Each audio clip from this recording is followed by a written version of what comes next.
누가복음 24장 26절에서 35절입니다. 누가복음 24장 26절에서 35절 말씀. 신약성경 140장입니다.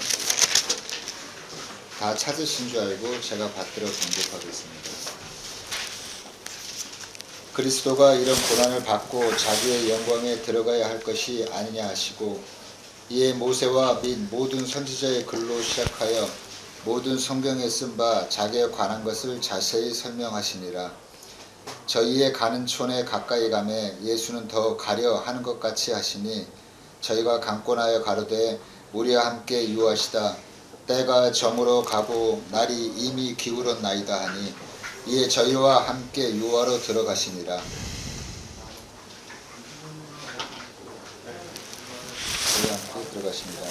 저희와 함께 음식 잡수실 때 떡을 가지사 축사하시고 떼어 저희에게 주심에 저희 눈이 밝아져 그인 줄 알아보더니 예수는 저희에게 보이지 아니하시는지라.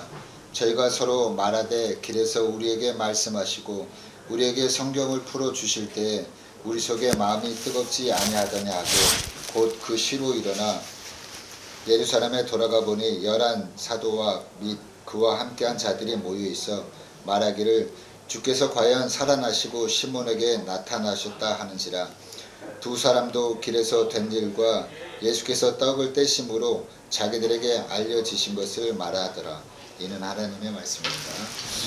네, 오늘의 말씀의 제목은 때가 저물어 가고 날이 이미 그물었나이다. 목사님 나오실 때 많은 은혜 받으시기 바랍니다.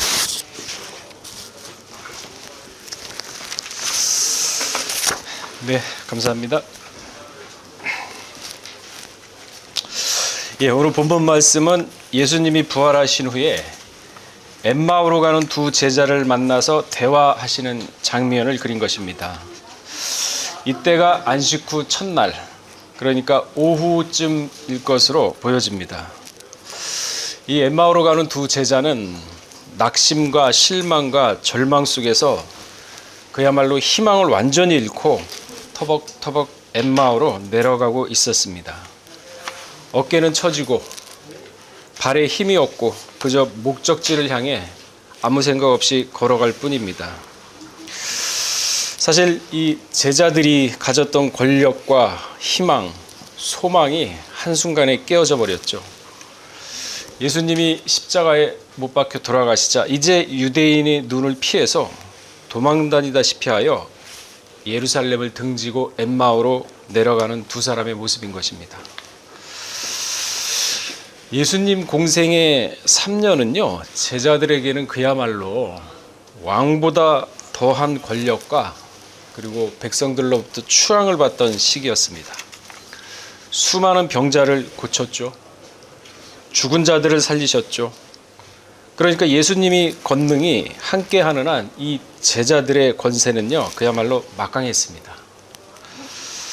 온 백성의 입에 오르내릴 정도로 인기도 하여간 굉장했습니다. 그러나 예수님이 나라의 역적으로 몰려서 십자가에 못 박혀 죽게 되자 권세는 한순간에 무너지고 그들의 모든 상황은 180도로 변하고 말았습니다.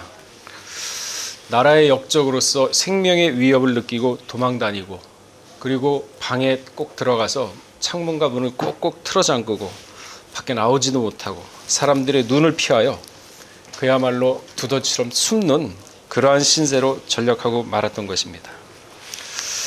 이 제자들의 영혼은요, 그야말로 때가 저물고 날이 기울어가는 황혼의 상태였던 것입니다. 이때 예수님을 엠마오로 가는 두 제자는 만났던 것이죠. 그리고 예수님과 대화를 하면서 성경에 대하여 비밀을 풀어주시고, 그러자 그 비밀의 말씀을 듣자 절망의 마음에 희망과 그리고 뜨거움이 밀려오는 것을 느꼈다고 오늘 본문 말씀에는 고백을 하고 있습니다. 예수님과 함께 동행을 하다가 이제 점점 해가 기울고 날이 어두워지자 이 두 제자는 오늘 본문 29절 말씀처럼 예수님이 그냥 지나가려고 하자 강권을 합니다. 꽉 붙잡죠. 왜? 말씀을 들으니까 너무 희열이 느끼고 마음 가운데 뜨거운 뭔가 용솟으치니까 예수님을 그냥 놓아줄 수가 없었던 것이죠. 그래가지고 예수님을 강권하면서 우리와 함께 유하시는 게 어떻습니까? 하고 강하게 요구했던 것입니다. 그러자 예수님은 이 제자들의 강권에 못 이겨서 같이 들어가셨죠. 맞습니다.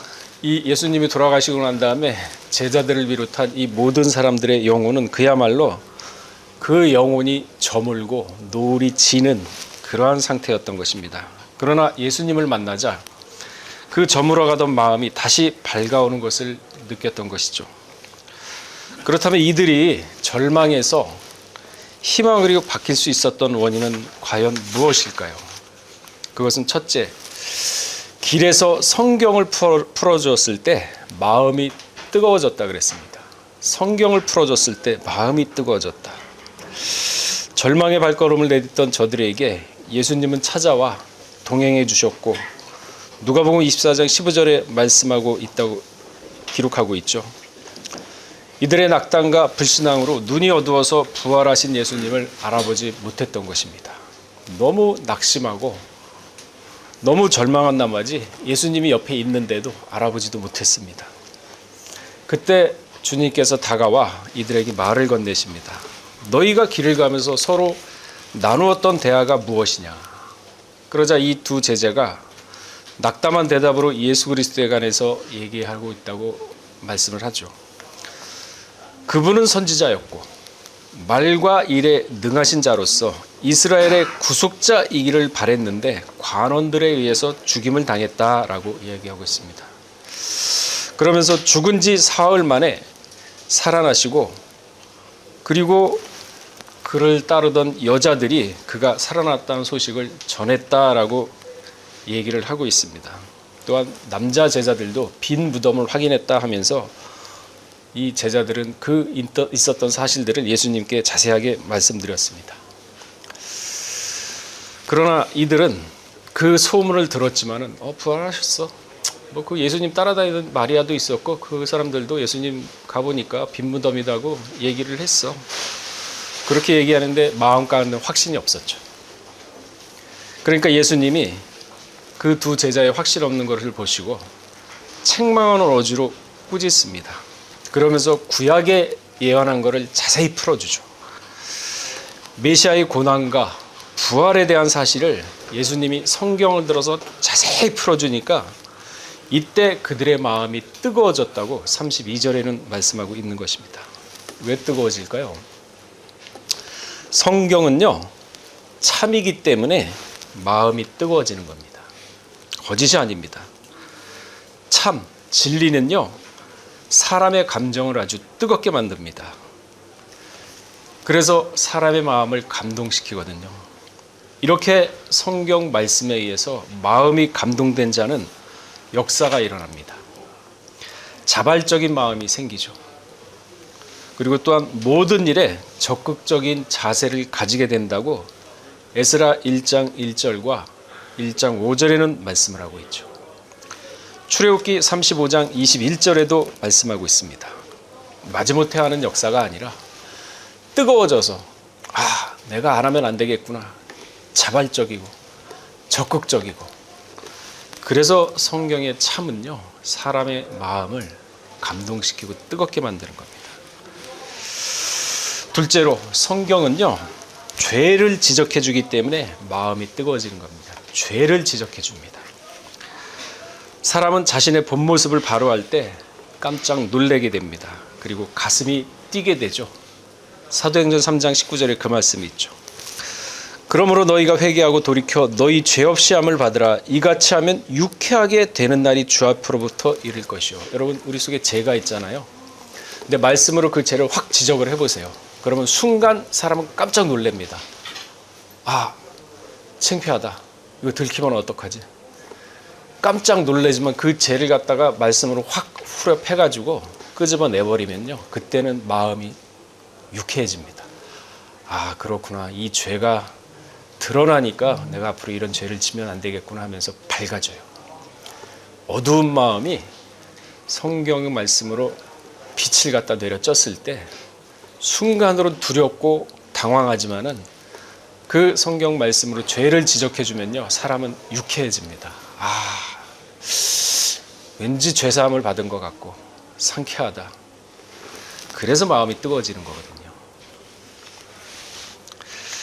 셋째, 성경은요, 소망을 일깨워주기 때문입니다. 절망, 낙심, 좌절 아닙니다. 소망을 일깨워줍니다. 사람이 가장 두려워하는 것이 무엇일까요? 죽음입니다. 죽음. 돈 1천억, 1조가 있다 해도 당신 목숨하고 바꾸겠습니까? 하면은 바꿀 사람 없습니다. 많지 않아요. 로마서 6장 16절에 그 말씀이 있죠. 너희 자신을 종으로 들여 누구에게든지 순종하든지 그 순종을 받는 자는 종이 되는 줄 너희가 알지 못하느냐. 혹은 죄의 종으로 사망에 이르고 혹은 순종의 종으로 의에 이르느니라. 우리가 살아가면서 저게 죄라는 거 알아요. 모르는 사람 없어요. 근데 마음이 단호하지 못하니까 그 마음이 흔들려가지고 죄라는 걸 알지만은 그 죄에 살짝 맛을 봅니다. 괜찮아요? 뭐 징계도 안 받네, 벌도 안 받네. 한번 또 움직여봐요. 괜찮네 뭐. 세 번 딱 죄에 딱 젖어들면요, 그때는 양심의 마비가 됩니다. 그때는 죄에 계속 빠져가지고 잘못을 지적해도 못 나옵니다. 그래서 너희는 악의 모양이라도 버리라고 한 것이 바로 그겁니다. 쳐다도 보지 말라는 겁니다. 이처럼 성경은요, 살아가면서 우리에게 소망을 주십니다. 죽음을 초월하는 그러한 소망을 주죠. 예수님은 생명 자체이십니다. 그렇기 때문에 사도행전 2장 24절에서는 하나님께서 사망의 고통을 풀어 살리셨으니 이는 그가 사망에 매여 있을 수 없었습니다. 예수님은 죽이고 싶어도 죽질 못해요. 무덤 속에 3일 도망간 거지 3일 동안 누워 있었습니까? 그 3일 동안 죽을 수가 없기 때문에 노아 시대 때 죽은 사람들, 홍수 때 죽은 사람들 전도하러 갔다 그러잖아요. 근데 우리 사람은 그렇습니까? 죽으면은 그 자리에서 꼼짝 못하고 무덤 속에 있지 않습니까? 근데 예수님은 하늘에서 내려오신 분이기 때문에 생명 자체예요. 그래서 그 예수님을 믿으면은 그 생명이 우리 것이 되기 때문에 나중에 그걸로 부활이 된다는 겁니다. 쉽잖아요. 너무 쉽잖아요. 그래서 못 믿잖아요. 그렇기 때문에 부활을 하신 겁니다. 사망이 잡아두지 못하는 생명, 바로 이 생명이 엠마오로 가는 두 제자를 만난 것입니다. 그러니까 날이 저물고 때가 기울어가는 그 시점에 그들의 영혼은 그야말로 떠오르는 태양이 아니라 황혼, 지는 그러한 영혼 상황에서 생명이신 예수님을 만났기 때문에 마음이 뜨거워지고 자신들의 믿음 없음을 갖다가 지적받자 다시 한번 돌이키게 되고, 그래서 이 엠마오로 가는 두 제자는요, 그 시로 엠마오로 간 게 아니라 그 시로 바로 예루살렘으로 발길을 돌렸습니다. 이것은 비단 2000년 전의 사건에만 국한된 것이 아닙니다. 하루가 1000년 같고 1000년이 하루 같은 분, 하루를 1000년으로 1000년을 하루같이 쓰실 수 있는 시간과 공간의 제약을 받을 수 없으신 전능하신 하나님, 곧 말씀이신 예수님이고 하나님이라고 요한복음 1장 1절에서는 말씀하고 있습니다. 그렇다면 우리가 생활 가운데 말씀을 얼마나 모시고 살아가고 있습니다. 2000년 전이나 지금이나 그 하나님이나 지금의 하나님이나 동일해요. 그러면 그때 믿음이나 지금 믿음이나 우리가 똑같이 갖고 있다 그러면 똑같이 역사가 안 일어나겠습니까? 어제나 오늘이나 동일한 하나님을 우리가 믿을진데 문제는 어디냐? 우리한테 있는 거예요. 우리의 믿음이 문제인 것이죠. 잠언서 28장 13절에 보게 되면요, 자기의 죄를 숨기는 자는 형통치 못하나 죄를 자복하고 버리는 자는 불쌍히 여김을 받으리라. 우리가 살다 보면 머리로 짓고 생각으로 짓고 행동으로 죄 짓지 않습니까? 그런데 그게 두려워가지고 숨기잖아요. 형통치 못해요. 그러니까 하는 일마다 불통해요. 안 돼. 근데 그거를 자복하고 입으로 내뱉는 거예요. 회개하고. 그리고 회개한 다음에 잊어버리고 두 번 다시 그런 죄를 짓지 않겠다. 버리는 자는 불쌍히 여김을 받으리라. 그러니까 예수님이, 생명 자체인 예수님이 오는 것이죠. 삶에 또는 우리가 세상에 살아가면서 불평 불만으로 점철된 삶을 살고 있지는 않습니까? 또한 악인이 잘 되는 걸 보고 부러워하고 있지는 않습니까? 나는 예수 믿으면서 신앙생활도 잘하는데 믿지 않는 사람들이 더 잘 먹고 잘 살고 더 형통한 것 같더라. 우리 참 믿어도 이거 되는 것도 없는 것 같아. 혹시 그렇게 생각하며 살고 있지는 않습니까? 잠언서 21장 4절에 보시게 되면요, 눈이 높은 것과 마음이 교만한 것과 악인의 형통한 것은 다 죄라 그랬어요. 여러분, 악인이 잘 되는 거 부러워하지 마세요. 그 죄라 그랬습니다. 잠언서 21장 4절에 있잖아요. 잠언서 23장 17절에도 있습니다. 우리 한번 읽어볼까요? 다 23장 17절.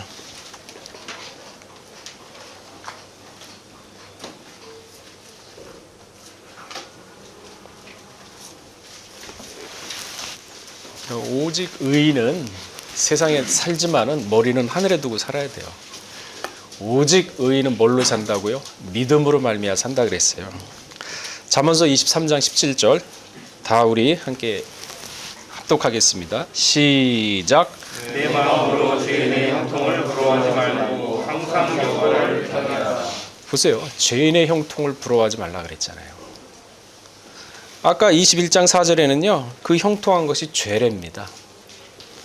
그러니까 여러분 살아가면서 우리 세상에 보면 그런 거 많잖아요. 대장동도 그렇고 살아가면서 사기치고 그러면서 그 사기친 돈으로 하루에 뭐 호텔에 가가지고 20만 원씩 30만 원씩 하는 한 끼 식사 먹고 그게 다 죄랍니다.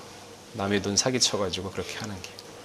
그러나 박스 주워다가 하루에 돈 10,000원 벌어가지고 그 중에 1,000원짜리 라면 사서 집에서 그 라면에다가 계란 풀어 먹는 거 하나님 그거 더 귀하게 보신답니다. 왜?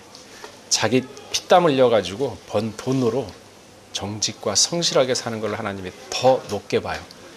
그래서 두 랩돈 냈던 과부를 더 치는 게 바로 그 이유입니다. 마음을 보세요, 하나님은. 그러나 서기관들이며 부관자들은 돈을 왕창 집어넣고 봐라 나 이만큼 넣었다 하면서 어깨 피면서 딴 사람 시선 보지 않습니까? 그게 외식이고 가식입니다. 사람은요 살아갈 때 남을 의식하는 것보다 하나님 앞에서 사는 거. 그러니까 노아가 하나님 눈앞에서 은혜를 찾았더라 했지 않습니까? 사람 눈앞에서 찾지 않았어요. 사람은 나한테 어찌하지 못한다 그랬어요. 그러니까 세상 살아가면서 여러분 성경적으로 확실히 말씀 붙잡고 사셔야 돼요. 잠언서 29장 25절 한번 우리 읽어봅시다. 잠언서 29장 25절. 그러니까 성경 말씀을 이렇게 하나씩 하나씩 대줄 때 악인의 형통은 죄악이라 그랬구나. 그러면서 목사님이 그거 부러워하지 말라. 단돈 10,000원 벌어가지고 박스 10,000원 벌어가지고 단돈 1,000원으로 라면 사서 계란 삶아 먹는 게 하나님은 더 귀히 보시는구나. 그러니까 사람 눈치를 보니까 사람한테 올무에 걸리는 거예요. 잠언서 29장 25절 읽어봅시다. 시작. 사람을 두려워하면 올무에 걸리게 되거니와 여호와를 의지하는 자는 안전하리라. 보세요. 저 사람이 나한테 무슨 얘기할까? 저게 나 험담을 하지 않을까? 거기에 휩쓸리니까 거기 올무가 되는 거예요. 개는 짖어라 기차는 떠난다. 왜 그렇게 배짱이 없고 그렇게 신앙에 모험을 못합니까? 신앙은 관념이 아니에요. 생활이에요. 모험이고. 오직 여호와를 경외하는 자 뭐라 그랬죠? 사람을 두려워하면 올무에 걸리거니와 안전하라 그랬죠?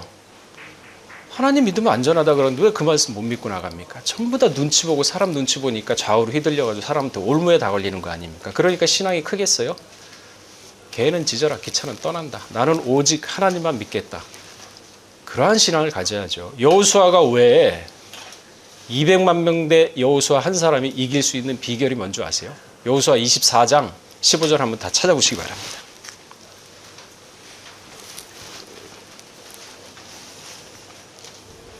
이제 2022년도에는 이제는 그냥 믿습니다 하는 게 아니라 이렇게 말씀 하나하나 마음 육비에 새기세요. 사람 두려워하면 올무에 걸리는구나. 하나님만 의지하면 안전하는구나. 그러면서 목사님이 여호수아 얘기했지 하면서 연결시켜 보세요. 24장 15절 읽어보겠습니다. 이렇게 성경을 하나씩 하나씩 대주면은 아무래도 여러분들이 깨닫는 게 더 폭이 넓어지지 않습니까? 그때 확신을 가지세요. 마음 육비에 새기시고 생각하는 대로 돼요. 사기꾼이 사기칠 생각만 하면 도가 트고 도둑놈이 도둑질 생각하면 도가 트고 말씀 받은 사람이 말씀만 계속 생각하면 그 사람이 말씀화됩니다. 24장 15절 시작. 만일 여호와를 숨기는 것이 너희에게 좋지 않게 보이거든 너희를 다음 전들에서 섬기는 시이든지 혹 너희의 권한 땅 아무리 사람이 시이든지 너희 섬길자를 날 택하라. 오직 나와 네 신을 여호와를 섬기겠노라. 보세요. 여호수아는요. 데라가 생기던 너희 열주의 조상이 생기던 그 우상을 섬기고 싶다. 그러면 아브라함의 아버지가 데라 아닙니까? 우상 숭배자예요. 우상 팔았어요. 그게 좋아 보이거든. 가라 이거야. 개는 짖어라 기차는 떠난다 이거 가라 이거예요. 그리고 가나안 땅에 아모리 족속에 신이 좋아 보이면은 가라 이거야. 마지막에 뭐라 그랬습니까? 그러나 나와 내 집은 오직 여호와만을 섬기겠다 그랬죠. 뭘 이렇게 사람한테 흔들립니까? 그렇게 신앙에 자신이 없어요? 눈치 보고. 그러니 신앙이 언제 크겠습니까?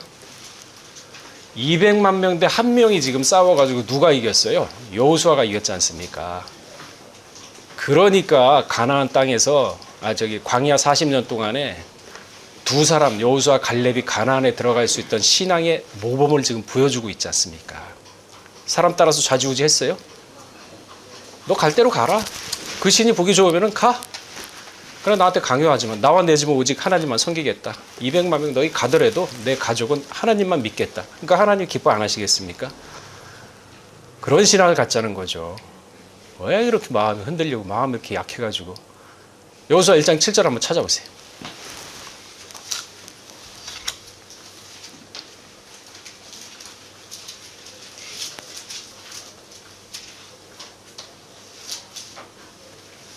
자, 1장 7절 다 같이 합독하겠습니다. 시작.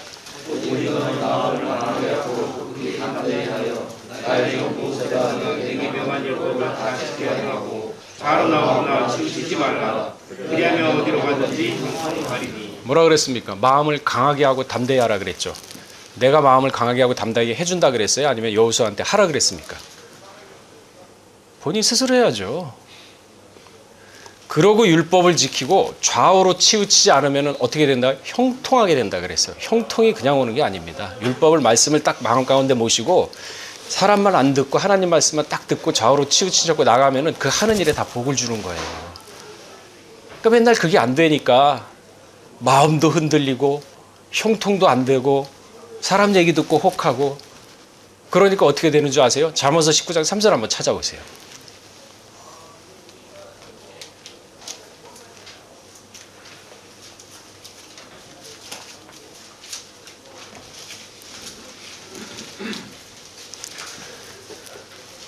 그러니까 일이 안 되는 거예요. 해도 형통도 안 돼. 그러니까 아유 이렇게 열심히 교회 생활하고 열심히 봉사하고 열심히 기도했는데 왜 안 돼? 마음을 강하게 하고 담대하고 말씀을 쫙 지키고 좌우로 치우치지 않으면 형통한다 그랬는데 그게 안 되고 나서 왜 안 될까? 아유, 믿어도 안 돼. 열심히 해도 안 돼. 자, 잠언서 19장 3절 시작. 사람이 미련하고 자기 길을 굽게 하고 마음으로 여호와를 원망하느냐. 이렇게 살고 있잖아요.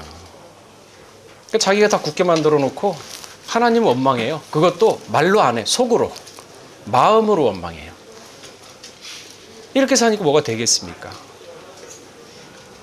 마음을 강하게 하고 담대히 하라 그랬지 않습니까? 자, 이제 세상은 코로나로 경제가 망가지고 힘든 상황을 살아가고 있습니다. 그야말로 날은 저물고 때는 기울어져 가고 있는 상황입니다. 이때 우리는 부활하신 생명 자체이신 예수님을 만나서 마음에 기쁨과 환희가 넘쳐서 엠마오로 가는 좌절의 발걸음을 다시 돌이켜서 천국의 상징인 예루살렘으로 돌아가는 절대 마음이 흔들리지 않고 2022년도에는 오직 하나님만 믿고 말씀만 믿고 믿음으로 사는 우리 지구장단 모두가 되시기를 주의 이름으로 축원하겠습니다. 다 같이 기도하겠습니다.